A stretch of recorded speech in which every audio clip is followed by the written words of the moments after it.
que en este caso el impuesto a la renta, en este caso, grava las ganancias que tenga una persona, ¿no? Sea natural o sea jurídica, por las operaciones que ha realizado, ¿no? Según lo que especifica la normativa. Entonces, dentro de las rentas de primera categoría, bueno, en forma general, dentro de las rentas, dentro de lo que son las rentas o ingresos, se especifican, en este caso, cinco categorías en las cuales tenemos pues al impuesto a la renta de primera categoría, segunda, que habla con respecto a lo que son las rentas de capital, ¿no? Tenemos a las rentas de cuarta y quinta, que son, en este caso, las rentas de trabajo, y tenemos a las rentas de tercera categoría, que son las rentas empresariales, que combinan, pues, lo que es la renta de trabajo y la renta de capital. Entonces, si nos enfocamos directamente a lo que son las rentas de capital, hemos comentado hace unos instantes, ¿no? A las rentas de primera y segunda categoría, las cuales dentro de las rentas de primera categoría, pues habla de lo que son más que todo el arrendamiento y subarrendamiento de bienes muebles e inmuebles, pero para esto nosotros debemos tener en consideración, primer punto, ¿no? Y un poco conversando este tema, ¿no? ¿Cuáles son los tipos de productos que se consideran como arrendamiento dentro de lo que son las rentas de primera categoría, ¿no? Primero menciona la normativa, aquellas rentas, aquellos ingresos que obtengan las personas naturales, sucesiones indivisas o sociedades conyugales, ¿no? Cuando habla de una sociedad conyugal, está haciendo referencia a un vínculo matrimonial. Entonces, pero estos ingresos que obtengan estas, ¿a través de qué? A través de lo que son arrendamientos o subarrendamientos de predios. Predios los conocemos como lo que son inmuebles. Locación o cesión temporal, dice, de muebles o inmuebles no comprendidos en el punto anterior.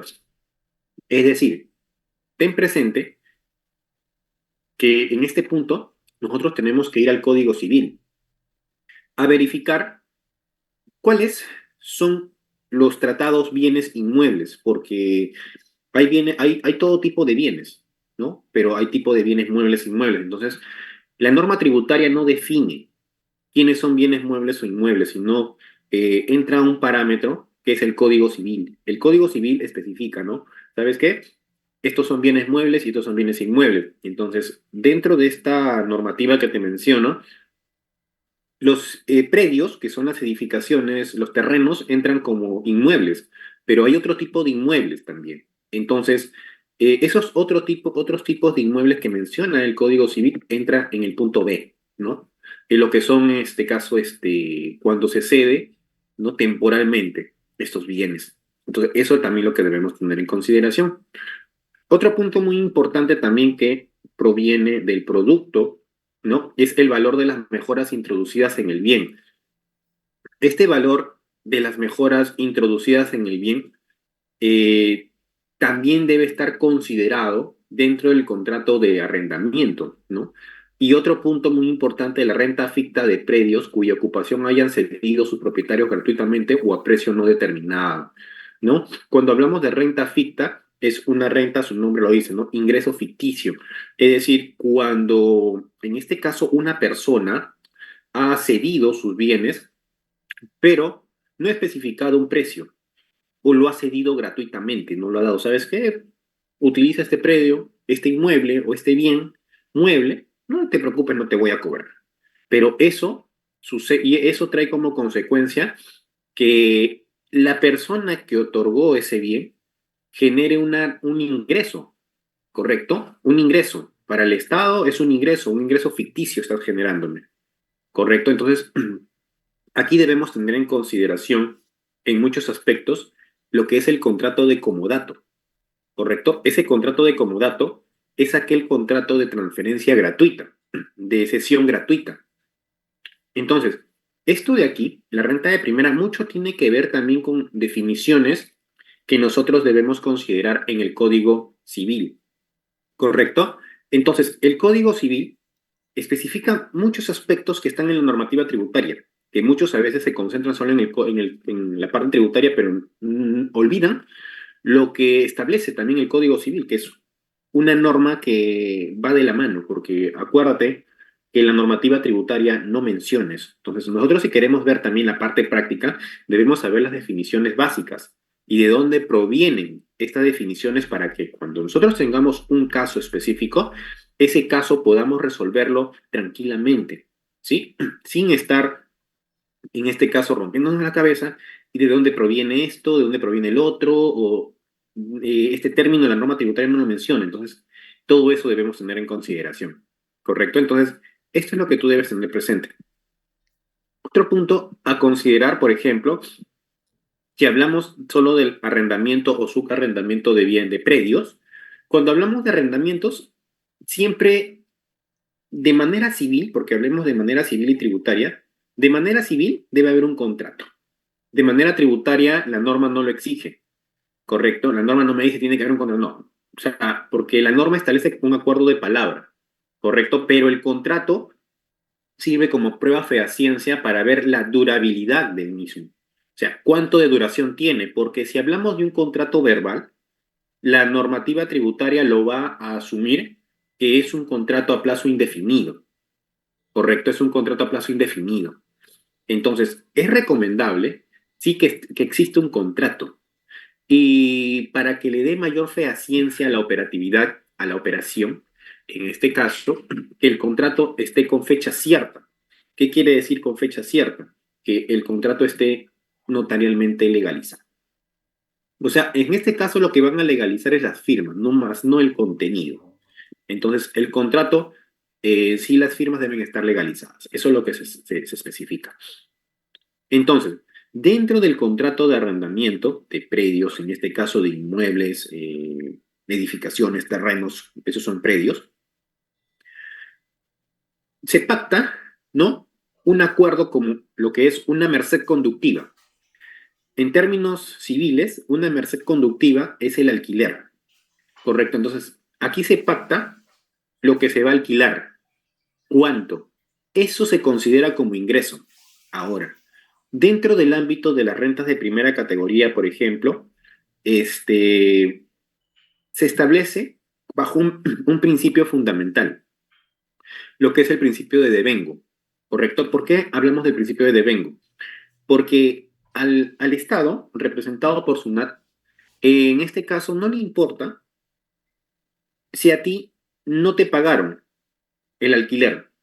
Tú cúmpleme a mí con pagarme el impuesto a la renta de primera categoría. No, pero Estado, a mí no me han pagado el alquiler aún, el arrendatario no me ha pagado.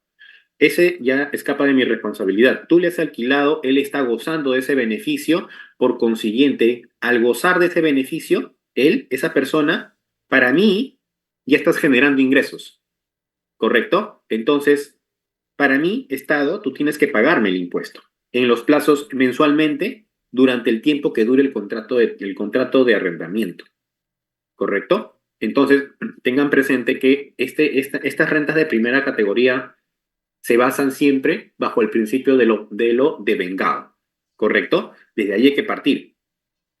Entonces, aquí también hay que tener en cuenta que aquí debemos establecer todo lo que se especifica dentro del contrato de arrendamiento, ¿no? El ingreso, este, quiénes asumen las mejoras en este caso, ¿correcto? Aquí también se tiene que establecer quiénes asumen los tributos. Ahora, hay que tener presente que cuando nosotros alquilamos un bien, en este caso un bien inmueble o un predio, todos los tributos lo tiene que pagar el arrendador. O sea, van a cargo del arrendador. ¿Me dejó entender? Van a cargo del arrendador. Pero en muchas ocasiones he visto en casos que el arrendatario se hace responsable del pago de los tributos, de los predios, en este caso del pago de lo que es los tributos municipales, ¿correcto? El impuesto predial, ¿no? Los arbitrios, ¿no? Pero esos tributos, la norma de tributación municipal establece que esos tributos municipales están a cargo del propietario del bien, no están a cargo de la persona que esté en ese momento tomando posesión del bien. La norma establece que está a cargo del propietario, el propietario del bien. Entonces, si en el contrato, correcto, se asume que el arrendatario se va a hacer cargo, entonces esos tributos también forman parte de la renta de primera del arrendador, ¿sí? Entonces, esos son los puntos que nosotros debemos tener en cuenta cuando observemos y cuando llevemos un tema de, en este caso, de lo que son este análisis de el impuesto a la renta de primera categoría, analizando el contrato de arrendamiento, ¿correcto? Eso es lo que tú debes tener en cuenta, ¿sí? Eso es lo que tú debes tener en cuenta. Bien. Hasta aquí, de repente, ¿hay alguna consulta por el chat de repente para continuar? ¿Hay alguna pequeña consulta por el chat? Siempre voy a ir absolviendo algunas preguntas aleatorias para que un poco poder ayudarlos de repente en algunos puntos que puedan tener ustedes en consideración.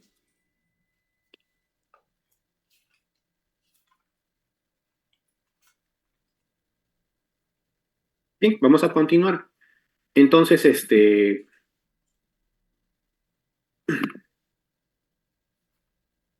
a ver, vamos con una pregunta rápida. Me dice, buen profesor, buenos días. Una consulta. ¿Una persona jurídica puede hacerse responsable de la renta de primera categoría? Mira, eh, todo se puede hacer, estimada Rosa.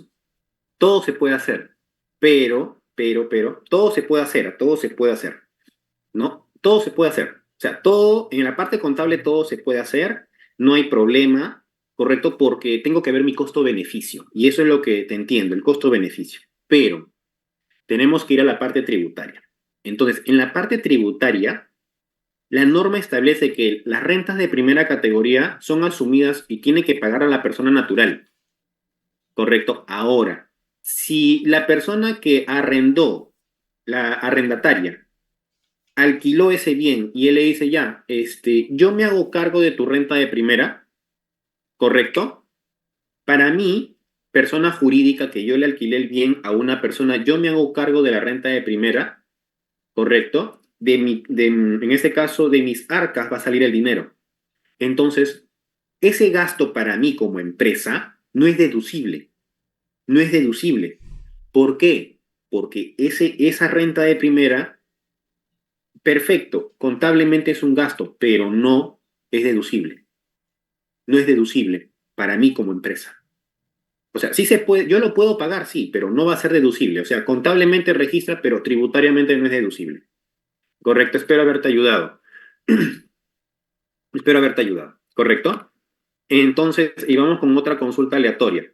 Profesor, buenos días. Si el contrato inició el 15 de enero y 30 días se cumple el 14 de febrero, ¿cuánto correspondería pagar la renta de primera categoría? Estimado, mira, las rentas se pagan de manera mensualizada. Entonces, si es el 15 de enero que inicia en este caso, el contrato, como tú me estás mencionando, primero tendrías que pagar por los días de enero. Correcto, o sea, y eso se especifica normalmente porque los contratos a veces comienzan en quincena de enero y así sucesivamente. Entonces, en este caso, tú tendrías que pagar tu renta de primera por los primeros 15 días de enero, ¿correcto? Y luego por los otros 15 días de febrero. O sea, en enero tendrías que declarar, pero por solo el arrendamiento de los 15 primeros días. Y así sucesivamente vas a tener que hacerlo, ¿correcto? Así vas a tener que hacerlo. ¿Sí? Entonces, eso es lo que tú debes tener en consideración, ¿ya? Eso es lo que debes tener en consideración, ¿no? Por los días. O sea, los 15 días de enero tienes que pagar tu renta de primera, pero acuérdate que aquí se basa bajo el principio de devengado. Así que la norma, en este caso SUNAT va a hacer referencia a que si tú no declaras enero, te va a decir, oye, pero el contrato comenzó en enero, en quincena, tienes que pagar el alquiler por los 15 días, ¿correcto? Por febrero, en este caso febrero ya comienzas todo el mes, marzo así sucesivamente, ¿correcto? Entonces, acuérdate que Sunat te va a tomar por el principio de devengado, acuérdate de eso, ¿sí? Porque si se tratara del principio de lo percibido, ya sería otra cosa, que en las rentas de primera categoría no entra ese punto. Bien. Espero haberlos ayudado con esas dos preguntas aleatorias que he tenido en estos momentos. Ahora, seguimos con el arrendamiento de predios. Me dice aquí, para efectos fiscales. ¿Qué quiere decir para efectos fiscales o para efectos tributarios en este caso? ¿No? Me dice que la renta bruta no podrá ser inferior al 6% del valor del predio, ¿correcto? Renta presunta. ¿Qué quiere decir esto? Que el monto que tú hagas del alquiler, del arrendamiento, te dice aquí la norma, en el caso de predios, no puede ser el monto del alquiler inferior al valor del 6% del predio. Pero ¿de dónde saco este valor del predio? Del autovalúo, ¿correcto? Aquí te da otro punto específico en el caso de predios. Hey, por ejemplo, ahorita vamos a ver un caso para que ustedes me entiendan todo lo que estoy explicando de predios. Por ejemplo, te dicen, ¿sabes qué? Mira, estamos acordando 3.000 soles mensuales, alquilarlo. Ya, perfecto. Llega fin de año, correcto. Yo tengo que ver, oye, hey, ¿cuánto es el valor del autovalúo para el 2023? El valor del autovalúo según el RH es esto. Ya, perfecto. A eso sácale el 6%. Esa es la renta bruta total del año, ¿correcto? El valor del predio es esto, ¿sí? Entonces tengo que hacer un comparativo para ver si, en este caso, si me excedí, queda el exceso, queda el total. Pero si no me excedí, quedaría el valor del 6%. Para entenderlo mejor, vamos a ir a un pequeño caso práctico. Mira, por ejemplo, tenemos a esta propietaria de un inmueble, ¿correcto? Vamos a ir viendo un caso con lo que te estoy explicando para que tú me entiendas. Este es un arrendamiento de un inmueble, de un predio, porque acuérdate que inmuebles está definido varios, y dentro de los inmuebles están las edificaciones y los terrenos. O sea, esto es un predio, ¿correcto? Ahora, acá me dice, el señor Denis Vázquez la señora Denis Vázquez es propietaria de un departamento cuyo valor, según autovalúo, es de 450.000 soles. O sea, yo tengo que tener autovalúo.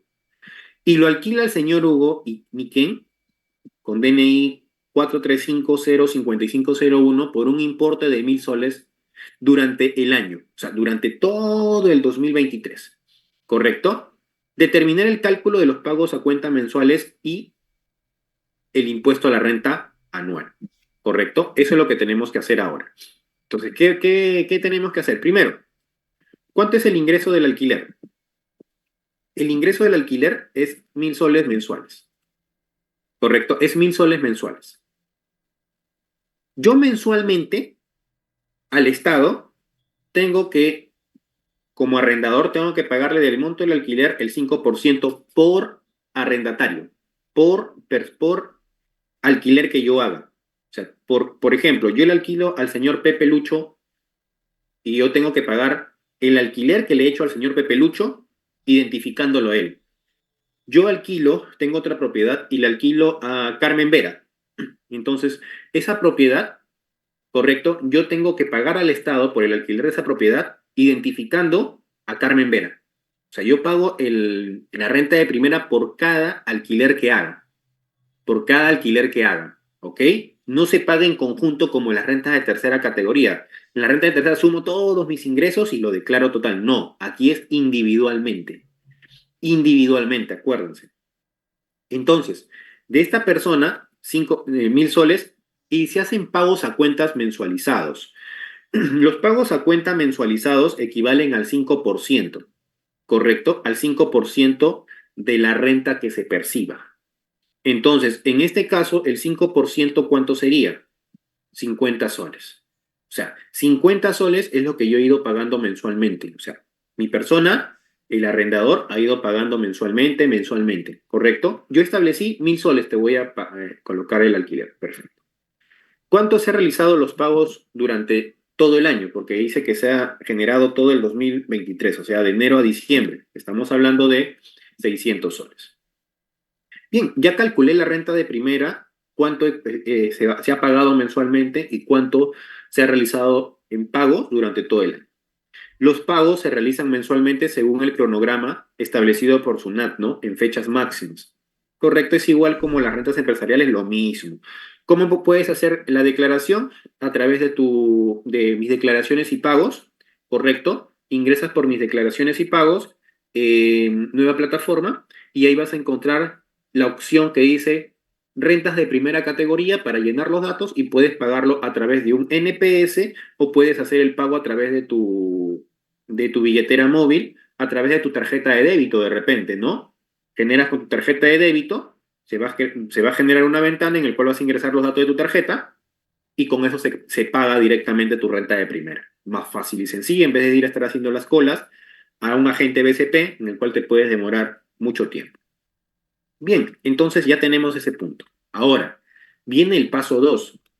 Hey, yo le alquilé a 1.000 soles, pero la norma me dice, ojo, ojo, la norma me dice que tengo que determinar el impuesto a la renta anual. Ya. Anualmente, ¿cuánto de renta he percibido? Cuando habla de renta bruta, es ingreso bruto. Los ingresos que has percibido mensualmente se suman en todo el ejercicio. Eso. Entonces, en este caso, si yo he alquilado a 1.000 soles, ¿cuánto sería en todo el año? 12.000 soles. Esa es mi renta bruta, ¿correcto? La renta que yo he percibido, que yo he establecido también bajo un contrato de alquiler o un contrato de arrendamiento. O sea, esa es la renta bruta, ¿correcto? Entonces, ahí está todo. Por eso aquí ponen los 12.000 soles. ¿Sí? Los 12.000 soles, que ahí lo tenemos. Ahora, pero yo tengo que hacer siempre cuando alquiles, ojo, un predio, no hablamos de inmuebles, de todos los inmuebles, no, de un predio, ¿sí? Predio, terreno o edificación o departamento, lo que se denomine predio. Entonces, siempre tenemos que comparar porque existe una base para el Estado. Hey, mi base es una renta presunta, te dicen. La renta bruta no puede estar por debajo del 6% de tu autovalúo. Eso es lo que te dice la norma. No puede estar por debajo del 6% de tu autovalúo. Entonces, yo tengo el autovalúo de la municipalidad que me ha proporcionado del periodo 2023, sí. En el autovalúo que me proporciona la municipalidad para temas de pagos de impuesto predial, arbitrios, ahí aparece el monto del autovalúo, que ese monto del autovalúo, en este caso es el monto actualizado de la propiedad. ¿Cómo se saca el autovalúo? En este caso, la municipalidad obtiene información bajo parámetros de la CONATA. La CONATA es la Comisión Nacional de Tasaciones. Entonces, de ahí obtiene los parámetros la municipalidad para sacar el monto del autovalúo. Entonces, el monto del autovalúo que yo lo tengo es en este caso, ahí justo en el caso me daban, que es 450.000 soles. Entonces, yo tengo que sacarle a eso el 6%. ¿Correcto? El 6%. Entonces, el 6% del autovalúo, en este caso, que son los 450.000 soles que aquí lo tenemos, ¿correcto? Ahí está. Sería 27.000 soles. Entonces, hey, el Estado, ¿qué te dice? Mira, para el caso de predios, por si acaso, te dice, mira, tú no puedes exceder de esto. Tú tienes, o sea, tú no puedes tener renta bruta de predios por debajo de tus 27.000 soles, por si acaso. Sería por encima, pero no por debajo. Este es el parámetro, por si acaso. Pero yo he obtenido rentas reales de 12.000, pero la renta presunta que el Estado me establece a través del autovalúo es 27.000 soles, según lo que yo tengo. Entonces no puedo estar por debajo de este valor. No puedo. Tengo que estar por encima, sí, pero no por debajo. ¿Correcto? No por debajo. Entonces, ¿qué tengo que hacer? Ah, el Estado me dice, si comparas esto y la renta presunta es mayor a la renta bruta real que tú has obtenido, entonces el impuesto me lo vas a calcular en base a la renta presunta anualmente. Entonces, ¿qué tenemos que hacer? De la renta bruta, ¿correcto? ¿Qué es lo que vamos a hacer? Existen dos pasos. Directamente sacar el 5% o hacer este término. Los dos te van a llevar al mismo resultado. Si sacas directamente de los 27.000 soles el 5%, te va a dar el mismo resultado que vas a ver aquí. Lo mismo. Calcúlalo ahorita tú en tu calculadora y te vas a dar cuenta de lo que yo te digo. Entonces, como sabemos que el mayor tiene que quedar, entonces la renta bruta para el Estado, para efectos del cálculo del impuesto, sería 27.000 soles. Entonces, esta fórmula que tú ves ahora es la fórmula general. Es lo mismo sacar directo el 5%. Entonces, ¿qué se hace? Se deduce primero el 20% de la renta bruta, ¿correcto? Para obtener una renta neta. Pero acuérdate que estoy cogiendo la renta bruta 27.000 soles. ¿Por qué? Porque mi renta presunta es mayor a mi renta real, a mi renta que yo de alquiler, ¿correcto? Entonces me quedo con el mayor. Entonces me quedo con la renta presunta. Los 27.000 soles, le saco el 20%, ¿correcto? Y obtengo una renta neta, la diferencia de, en este caso, de 21.600 soles. ¿Correcto? De 21.600 soles. Esa es mi renta neta. Ahora, a esta renta neta, el paso siguiente es calcular el 6.25%. ¿Correcto? A esos 21.600 que es la renta neta, o también lo que se le conoce como la renta imponible, porque es renta imponible, porque es la renta, el ingreso imponible que va a servir para efecto de cálculo del impuesto. Entonces, aquí le calculamos con el 6.25%. Entonces, eso es lo que me va a dar de impuesto anual, 1.350 soles. Ese es el impuesto calculado de renta de primera. Pero yo tengo que ver cuánto he realizado de pagos a cuenta, porque yo he hecho pagos a cuenta mensuales, ¿correcto? Que aquí lo tengo. He hecho 50 soles, que en total son 600 al año. Entonces, el paso 4 sería, del cálculo anual que yo he realizado, le descuento los pagos a cuenta que he realizado mensualmente, que sería 600 soles. Entonces, ¿cuánto tengo que regularizarle al Estado? 750 soles. ¿Correcto? Entonces, eso es lo que yo tengo que pagar al Estado. Ahora, profesor, ha hecho todo este cálculo, pero si yo he calculado de aquí, yo sé que este es el mayor, si yo lo hago directo así y le saco a esto directo para evitarme sacar el 20%, obtener la renta neta imponible y luego sacar con el 6.25, ¿yo puedo sacarle directo con el 5%? Sí. Y mira la sorpresa, te da 1.350. O sea, es lo mismo. Los dos caminos te va a dar lo mismo, solo que aquí es más abreviado, ¿no? Con el 5%.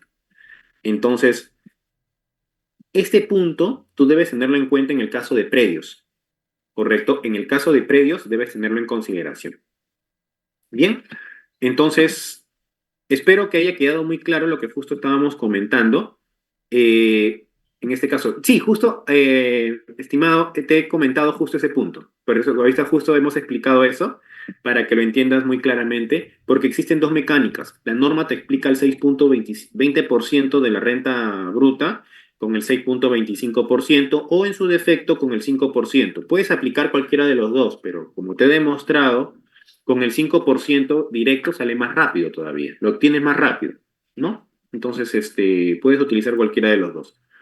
¿Quién más me dice aquí? ¿Qué más preguntas hay? Me dice aquí, profesor, si el alquiler no es todo el predio, solo un espacio, se tendría que hacer el cálculo proporcional en el anual. Claro, pero en este caso tienes que ver, pues, o sea, mejor dicho, del predio que tú estás alquilando, ¿en qué lo estás convirtiendo, pues? ¿No? O sea, si eso es departamento, ¿qué es? ¿No? Eso tienes que ver.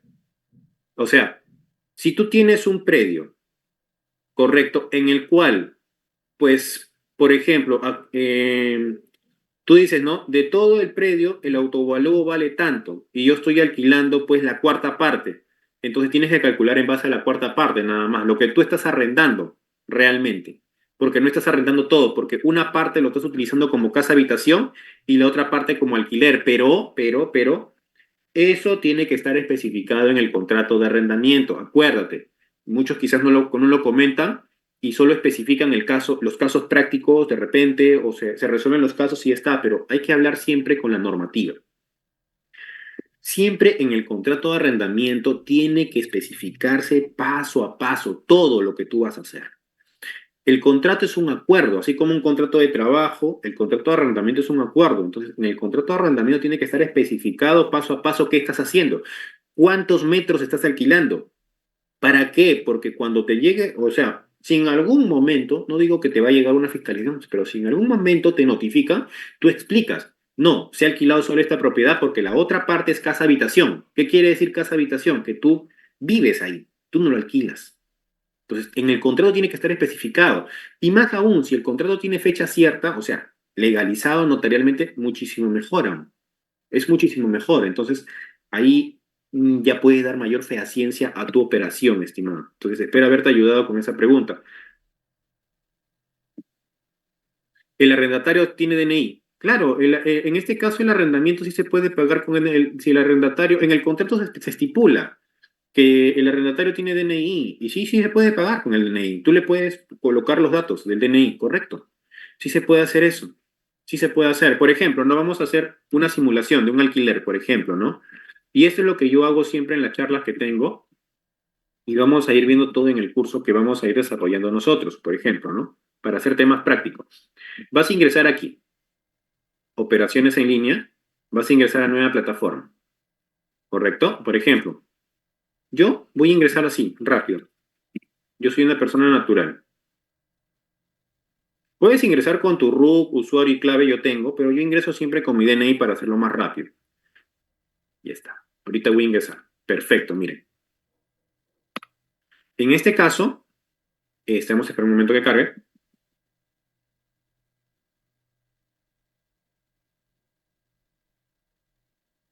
Eh, Aquí vas a ingresar a dónde? Acá vamos a ingresar. Pago de otras declaraciones y vas a ingresar a arrendamientos. ¿Correcto? Aquí, arrendamientos. Y acá tú vas a poner el periodo de arrendamiento. Por ejemplo, vamos a poner febrero 2024. Enero, vamos a poner enero, porque estamos aún en periodos. Acá, tipo de documento de identidad. Acá tú puedes colocar con qué documento se está identificando el inquilino. Con DNI, lo que tú me consultabas, puedes colocar el número de RUC, puedes colocar cualquier documento. ¿Correcto? Si es extranjero, con carnet de extranjería. ¿Correcto? Todo eso puedes colocar aquí. Todo eso. ¿Sí? Entonces, ahí, por ejemplo, colocamos el DNI,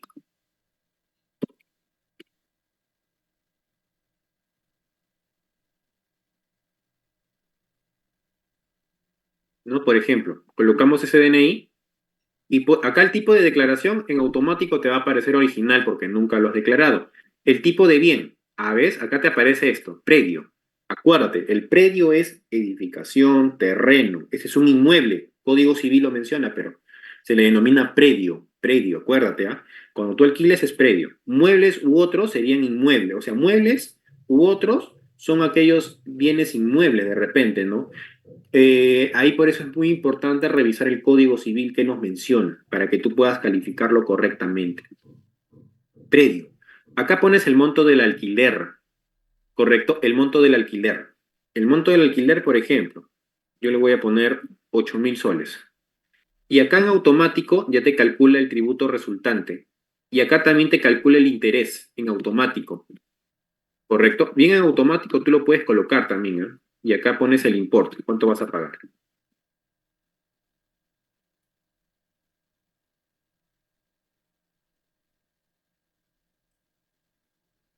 No cero, y acá ponemos ya está 400. ¿Correcto? Y así llenas, ¿no? Y acá tú puedes agregar a bandeja. Cuando agregas a la bandeja, te va a aparecer los posibles medios de pago que tú puedas hacer. De esta forma llenas el formulario. Este es el formulario que tú lo haces manualmente, ¿correcto? Este formulario es un formulario virtual, que es más fácil para llenarlo todavía, ¿no? Ese formulario es el que tú debes tener en consideración para el caso de arrendamientos.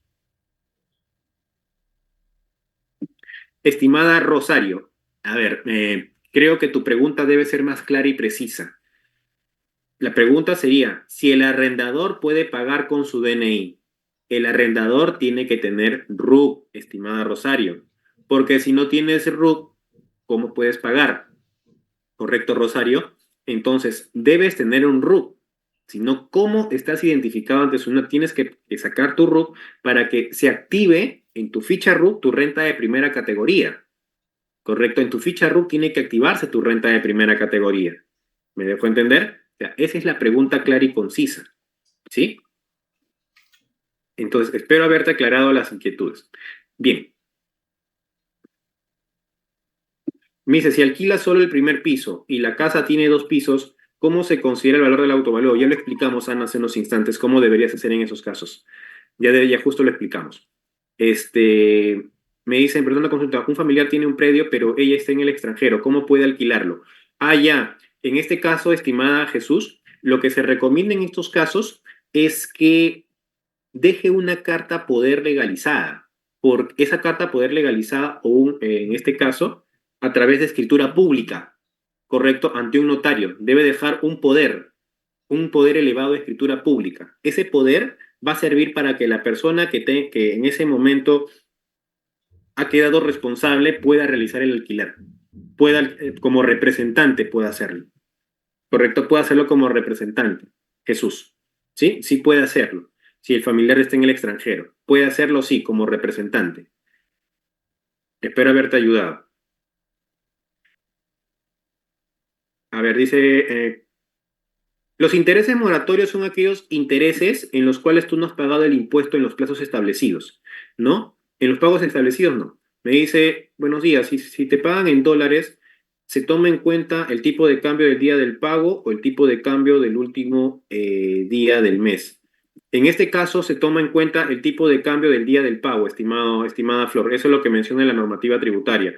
El tipo de cambio que vas a aplicar es el tipo de cambio compra. ¿Sí? El tipo de cambio compra del día del pago, de ese momento. ¿Sí? El día del pago que tú recibes, en ese momento tomas el tipo de cambio para convertirlo a soles. ¿Bien? Otra pregunta y por última, para continuar, me dice, ¿la renta de primera categoría afecta a cuarta, la renta de cuarta o quinta categoría? Son rentas separadas, estimado en este caso, estimada Patricia. Renta de primera es una cosa, renta de cuarta y quinta son otra cosa, rentas de trabajo. Correcto, son separadas, pero cuando tú vas a declarar en el formulario 709, hay casillas en las cuales consideras solo para renta de primera. Al final se juntan todos los impuestos, ¿no? O sea, todo lo que vas a pagar, pero los cálculos se hacen independientes. Al final juntas todos los impuestos y pagas, pues, pero al final son cálculos independientes que realizas. O sea, los cálculos son independientes. No es que en este caso tienes que tener en cuenta eso. Me dice acá, si en la cobranza es en efectivo, aún así se paga o se podría evadir. Estimada Brandy, ya de evasión no te voy a hablar, ¿correcto? Ya ese es otro tema. Si gustas una asesoría personalizada, con muchísimo gusto te la daría. Ese es otro tema ya. Aquí me dice, disculpe, tal vez no esté relacionado con los puntos tocados, pero relacionado cómo podría saber identificar a un arrendador. Ah, en este caso, a través de las transacciones financieras, si son a través de pago de cuentas corrientes, porque en muchos casos los arrendatarios pagan a través de transferencias, se hace más fácil. Entonces, SUNAT puede identificar a través de ese medio, ¿no? Más que todo por el ITF te puede identificar, por el desbalance patrimonial. Por ahí te puede identificar, ¿correcto? Entonces, espero haberte aclarado la inquietud. Bien. Entonces, para que no, después no vayan a comentar, profesor, usted no absuelve algunas preguntas, ahí estoy absolviéndolas para que no queden dudas. Las preguntas aleatorias estoy haciendo porque son amplias. Aquí vamos a ir viendo aún lo que es la renta presunta, pero acuérdate, en este caso, para el sector público, bibliotecas y zoológicos, en este caso no se hace todo esto. ¿Qué quiere decir? Que el sector público, las bibliotecas y los zoológicos, esos están fuera del alcance de lo que es la renta de primera, fuera del alcance, correcto, o sea, no se encuentran aquí, correcto, por eso dice, excepto sector público, bibliotecas y zoológicos, o sea, fuera del alcance. Bien, ahora, también hablamos, en este caso un poquito, en este caso, a ver, aquí me hacen una consulta. Brandy, ya te comenté hace unos instantes, ya te dije justo ese tema, no te lo puedo responder. Ya comenté ese tema y además ya comenté justo el tema, ¿sí? Ya no podría especificar de algunos puntos más. Ya te hice el comentario. Ya hice el comentario en general. Entonces, el subarrendamiento en este caso, debemos de tener en consideración, ¿no? Profesor, ¿se puede subarrendar? Sí, pero hay que tener un factor o un punto muy importante. En el subarrendamiento, primero, en el primer contrato de arrendamiento o contrato principal, debe estipular que el arrendatario puede subarrendar. Ojo, porque Si en el contrato de arrendamiento se estipula, y muchas veces revisen en los contratos, ahí se tiene que estipular. Si se estipula que el arrendatario puede subarrendar la propiedad, bacán. Pero si en el contrato en el contrato se estipula que el arrendatario no puede subarrendar el bien, entonces eso sería algo ilegal lo que está haciendo, porque hay un contrato preestablecido ya. Entonces, para hacer el subarrendamiento, primer punto, en el contrato principal, correcto, de arrendamiento, tiene que estipular que el arrendatario puede subarrendar. Ojo, puede subarrendar, ¿sí? Hay que tener cuidado con ese punto, ¿correcto? Entonces, por eso les digo, acá no se trata solo de la parte tributaria, sino también de la parte legal, la parte civil, ¿correcto? Profesor, me habla mucho de los arrendamientos. La parte tributaria lo he visto, pero ¿en dónde veo la parte de arrendamientos, de alquileres? El Código Civil habla mucho de los arrendamientos, de los tipos de contratos civiles, porque el contrato de arrendamiento es un contrato civil. Entonces, en el Código Civil estipula mucho cuáles son los contratos civiles. Por ejemplo, uno de ellos es el contrato de arrendamiento. Otro contrato que es civil también es el contrato de locación de servicios también, que es otro contrato civil. El contrato de comodato también es un contrato civil. El contrato de mutuo dinerario también es un contrato civil. O sea, todos, hay varios más, o varios tipos de contratos que en el Código Civil los menciona, ¿correcto? Los menciona. Entonces, tú tienes que basarte en eso. Entonces, la parte tributaria solo te define, oye, en el caso de alquiler, por si acaso, tienes que pagar este tipo de impuesto, ¿ah? Tienes que hacer el cálculo de esta manera, pero no te dice qué tipo de documentos debes tener. ¿Dónde te dice, y así te lo digo, dónde te dice que un contrato debe estar legalizado con fecha cierta? En el reglamento de comprobante de pago, por el tema del recibo de servicios básicos. ¿Por qué? Porque la persona que es una empresa y alquila, le alquilan una propiedad a esa empresa, le alquilan una propiedad, esa persona necesita utilizar el crédito fiscal de los recibos de luz o agua, los servicios básicos. Pero ¿qué es lo que pasa? Que los servicios básicos, tú sabes bien que vienen a nombre del arrendador, del dueño de la propiedad. Entonces, la norma tributaria te dice, para poder utilizar, en el caso de arrendamiento, los servicios básicos, ¿correcto? El contrato debe tener fecha cierta, es decir, legalizado. Por eso la administración tributaria, cuando te especifica tiene que estar legalizado, es porque se basa en ese punto del reglamento de comprobante de pago. Revisen el reglamento de comprobante de pago en la parte de los recibos o servicios básicos, correcto, que permite sustentar crédito fiscal. Ahí revisen, ahí hay un ítem que menciona ese aspecto que yo les estoy comentando en estos momentos. Entonces, deben tener en consideración ese punto muy importante, ¿no? Con lo que estamos comentando. Entonces, yendo al punto que estábamos mencionando, el arrendamiento, para subarrendar, primero debe estar en el contrato de arrendamiento principal estipulado que vas a subarrendar, que se puede, que le das la potestad al arrendatario para que subarrienda. Entonces, si el arrendatario subarrienda, entonces, ¿qué tiene que hacer? Tiene que hacer la diferencia para sacar el subarriendo. Lo que abonó al propietario menos lo que recibe el subarrendatario. Es decir, por ejemplo, a mí me alquilaron una cochera, ¿correcto? A mí me alquilaron una cochera por 2.000 soles mensuales. Perfecto. Pero el señor de la cochera me dice, ya, normal, si quieres subarrienda la cochera. No, yo no tengo problema. Perfecto. Entonces, yo en este caso le alquilo a otra persona la cochera. Subarriendo. El arrendador principal me alquila a mí la cochera por 1.000 soles mensuales y yo se la subarriendo, en este caso, por 4.000 soles mensuales.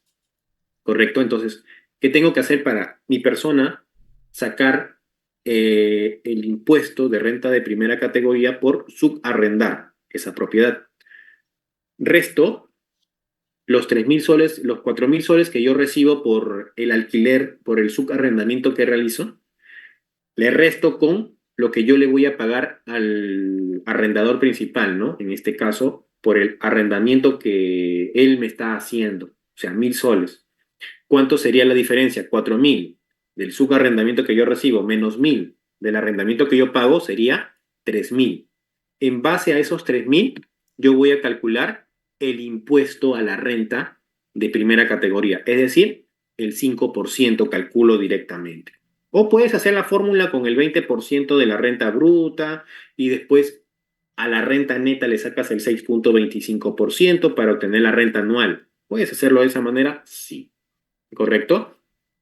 Entonces, teniendo en consideración todos estos puntos, ¿correcto? Todos estos puntos que hemos visto, eh, acá me preguntan también, en cuanto a las rentas de personas naturales, ¿dónde se estipula si es principio de vengado? Estimada Amanda, revisión, ley del impuesto a la renta, Amanda. ¿Correcto? Revisa la ley del impuesto a la renta y ahí vas a encontrar de que habla del principio de devengo. Y en el caso de las rentas de segunda, las rentas de cuarta se basan bajo el principio de lo percibido. Las rentas de tercera se basan bajo el principio de lo devengado. ¿Correcto? Ahí vas a poder revisarlo. La venta de un inmueble, ¿en qué renta estaría? ¿Segunda categoría o ya estaría en tercera? En este caso, estimado, tendría que ingresar a la... O sea, aquí tenemos que ver el tema del principio de habitualidad. ¿Correcto? Yo no tendría, vamos a revisar la normativa para esa pregunta en el curso que vamos a tener, porque en este caso las rentas de segunda categoría estipulan qué tipo de bienes están ahí. Correcto. Ahora, lo que la norma no estipule es porque no está grabado. ¿Me dejo entender? No está grabado. Lo que hacen normalmente es estipularlo como renta de segunda categoría. Correcto, que sí acepta lo que son inmuebles. Pero en el caso de la venta de muebles, no. ¿Me dejo entender? Ahora, en el tema de que es tercera, tenemos que ver la habitualidad. Es decir, cuando tú vendes más de dos predios en el ejercicio, a partir del segundo ya te convierte en generador de renta de tercera categoría. ¿Correcto? Entonces, ese análisis lo estipula también en la ley del impuesto a la renta. Bien, espero que haya quedado muy claro, amigos. Y bueno, con esto finalizo un poco lo que he ido explicando.